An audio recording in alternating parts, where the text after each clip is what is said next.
Hello there. I am writing to you from a place many years from where you are now. I'm writing from a quiet room, on a calm evening, with a heart that is full. I want you to listen closely to my voice. Feel the warmth in it. Feel the weight of the years, but also feel the peace that has settled. I know the dark place you are in right now. I know it intimately, because I was you. I remember the long nights where sleep would not come, where your thoughts raced in circles until dawn broke without any relief. I remember how your hands would shake sometimes for no reason at all, a quiet tremor from a storm deep inside. I know the heavy, solid weight that sits in your chest. I am here to tell you, with all the truth I own, that you are not alone in that darkness. I was there with you, and I am here now, waiting for you. You might not believe me. You might think that the person I am now is impossible to reach from where you stand. The chasm between your today and my tomorrow feels too wide, too deep to cross. I understand that feeling. It is a powerful lie, the one that tells you this moment is forever. But I am living proof that it is not. The journey from your pain to my peace was not a sprint. It was a long, slow walk, often with my head down, just watching my feet, one in front of the other. It was a journey made of countless small decisions, small acts of courage that no one else could see. I am the result of the promises you are about to make to yourself. Your life, as you knew it, has broken. It might not have been a single dramatic explosion. For some it is, but for many, for us, it was a series of fractures, a slow, steady crumbling until the entire structure gave way.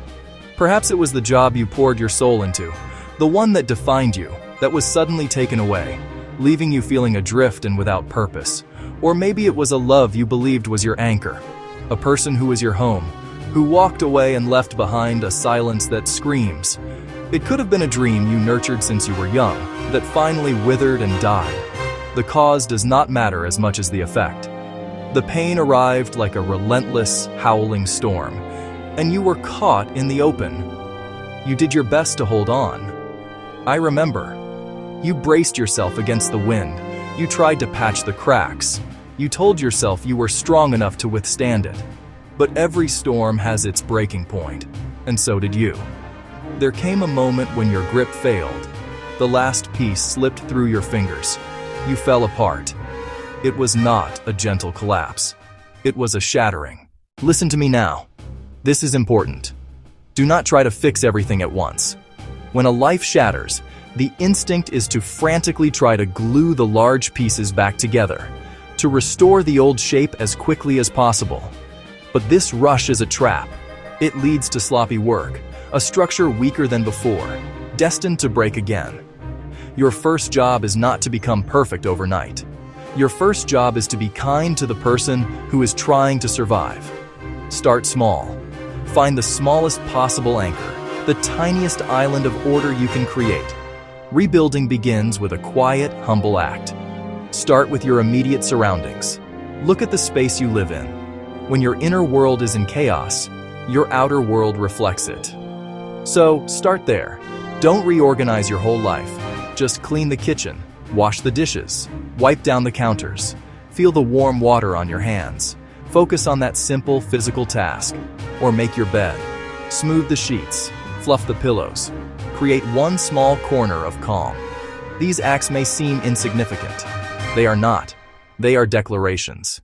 They are you telling the universe and telling yourself, I am still here. There are moments in the journey that act as signposts, turning the path in a new direction. For me, the first great turning point was the day I chose truth. I had been living in a fog of self-deception. I'll deal with this tomorrow, I'd tell myself, knowing full well tomorrow would bring the same excuse. I buried the pain under a mountain of distractions. I pretended I was fine when I was crumbling. I pretended I was strong when I felt fragile as glass. The first step toward healing was to stop lying. That day, I finally stood still. I stopped running. I sat down in the quiet of my own room. I let the truth come into the light. I gave the pain a name. I said it out loud. I am heartbroken. I am terrified of the future. I feel like a failure. It was like opening a wound to clean it. The initial exposure to the air stings more than when it was covered. But I knew the pain that hides and festers in the dark only grows more toxic. The energy I had been spending on pretending was suddenly freed up. In its place, there was a raw, vulnerable honesty. But with that vulnerability came a strange sense of power. It was no longer a ghost haunting every corner of my life. It was a problem sitting on the table in front of me, waiting to be addressed. The architect of my own recovery began to emerge, the promise of honest work. After I chose truth, the next great turning point was the day I chose to work. Now, when I say work, I do not just mean a job that pays the bills. I mean work in its deepest sense. A promise you make to yourself. To engage in deliberate, daily effort toward a worthy goal. It is the antidote to despair. Despair thrives in idleness and helplessness.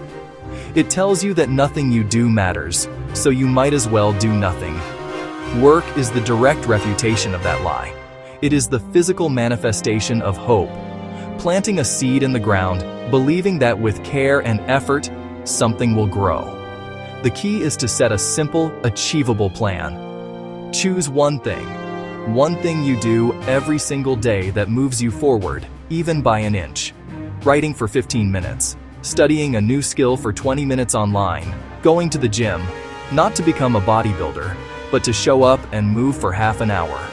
This daily act becomes a non-negotiable promise. It is the anchor in shifting sands, not through grand inspiration or a sudden flash of motivation. Those are fleeting. Real hope is a byproduct of action, brick by brick, day by day. Every time you show up, you cast a vote for a better future. I keep my promises. I am moving forward. Slowly, a new belief begins to form. The small pile of bricks becomes a wall. The wall becomes a room. You are building a new house for your spirit. The hard choice of letting go. The third turning point was perhaps the most subtle, yet it reshaped my life. It was the day I chose to let go of easy comfort. For a long time, comfort was my enemy, masquerading as a friend. I used food as a tranquilizer, eating not because I was hungry. The act of consumption filled a void. I hid from my own thoughts by drowning them in the endless noise of screens, scrolling through the curated lives of others, binge-watching shows, losing hours to the glowing rectangle. I started by turning things off. No screen, no podcast, no music, just me and my own thoughts. At first, it was agonizing. The silence was deafening. All the feelings I had been trying to outrun came rushing back. I learned to just sit with them. I learned to feel the weight in my chest without immediately reaching for a distraction. I learned to observe my own mind without judgment. Letting go of those connections was painful, but it was a necessary pruning. It created space in my life for new people, people who were comfortable with silence, who valued growth, who were on their own paths of honest living. What this hard choice gave me back was immeasurable. It gave me time. Most importantly, it gave me focus. My mind, no longer agitated by a fire hose of external stimuli, became clearer and more powerful. I learned that true comfort is not the absence of pain, but the confidence that you can handle whatever feelings arise. I stopped running from myself. I finally learned how to stay. You must understand that you will make mistakes again. The path of rebuilding is not a straight, upward line. It is a winding trail up a mountain. Switchbacks, plateaus, sections where you will slip and slide backward. Do not fear this. Do not let a stumble convince you that the entire journey is a failure.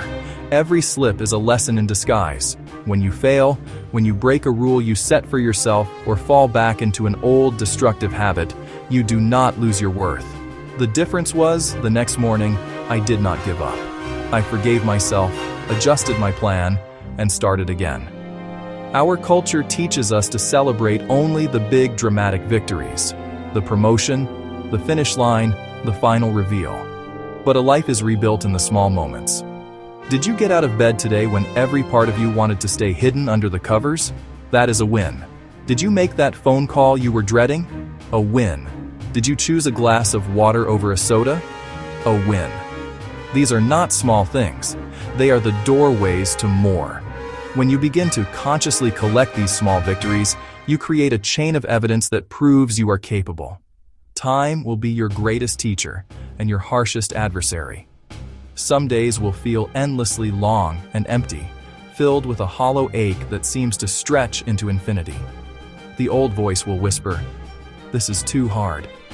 It's not worth it. Nothing is changing." Answer with a quiet, steady voice, "Perhaps, but I will try again today." You don't need to win the argument. You just need to win the day. The day of profound change is not one single magical day. It is the culmination of 1,000 small, ordinary days stacked one on top of the other. The years of waking early, of choosing the difficult path, of laying one brick at a time. Those small steps eventually become a tall mountain you have climbed. Then, one morning, you will wake up, and without any fanfare, you will simply notice the view. You will look back and see how far you have come. You will look around and see the life you have built with your own two hands. And you will feel a quiet, powerful pride that is not loud or arrogant, but soft and deep and unshakable. It was not with a bolt of lightning, but with the gentle light of a new dawn. After years of that slow, steady work, a door opened. It was a career opportunity. It was not because of luck. It opened because I had spent years quietly building the key. I had honed my skills. I had cultivated discipline. I had built a reputation for being reliable and honest. People saw the steady work. They trusted the person I had become. I got the job, one that aligned with my heart and my values. I rebuilt my home, the feeling of safety within it. I spoke my truth, and my voice did not shake. You will have a moment like that too. It may not look like mine. It might be a first 5K. It might be speaking of your loss without shattering.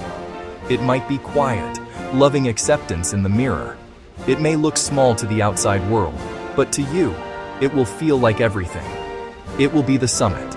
It will be the view you worked for.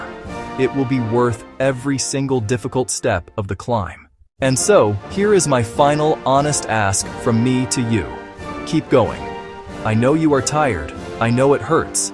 But please, keep going. Hold on to the small rules. Be kind in your actions toward yourself and others. Be strict and loving in your habits. Rest when you must, but then rise again. When you speak to yourself, use the voice of a trusted friend, not a harsh critic. Forgive the person you were in the past. They were doing the best they could with what they knew. Now, make a new promise. Just one. Say it out loud. I will do one small thing today for my future self. Keep that promise. Then wake up and keep it again tomorrow. Look at your hands. They are capable. They can build. Start today. Start now. I am waiting for you here, on the other side. And I am so proud of you.